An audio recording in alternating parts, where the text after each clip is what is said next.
stagehand. By now I'm sure you're interested in knowing what this is all about. Alas, I'm too old and tired for stories. Yes, Grandfather, you're right. The stagehand deserves an explanation. We have on this night completed our revenge some many years in the making. You see, I was raised here in this village until the age of 10 by a family of performers. My mother was a famous opera singer. My father was a clever merchant. And upon meeting my mother and falling in love, he formed an opera company. The very opera company you worked for, with my mother as the star.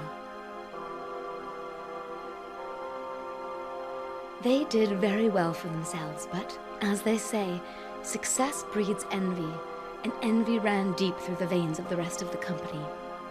You see, my mother's understudy desired the spotlight more than anything, and Tiberius wanted the company all for himself. You see, Count also envied the wealth and success of my family. It was then that a secret pact was made to destroy my family. Everything went according to their plan, but me. I awoke in the blaze and was pulled from the fire by my grandfather, Charles. Fearing for his life and mine, I was sent far away to the north. I spent many years planning my revenge.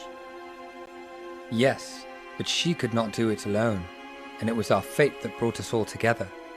You see, Vlad, or the Count as he's known to you, was my father. My mother was his servant, and though he loved her, he could never marry her or he could lose his land and fortune. Their love faded with time, and one night they argued before me. My mother was cast out of the castle. He struck me down and locked me in his dungeon.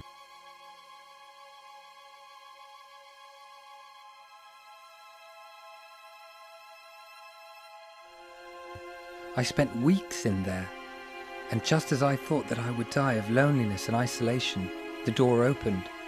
Vlad had sold me to a band of gypsies. As I looked back at the village, I vowed to honor my mother and avenge us both. My gypsy family raised me to perform on the streets. I started to play the violin to earn a living, and before long had mastered the instrument. At the age of 20, I left the gypsies and joined a small group of performers. This is when I met Carolina. Learning of each other's stories, we joined together to close the final curtain on those who destroyed our lives. So now you know our story, stagehand. Know that we do not wish to harm you. You are innocent of these crimes. So let me tell you one more story. While I was raised by the gypsies, I learned a number of forbidden arts, one of which involves this beautiful watch. Look deeply into my eyes. Now sleep.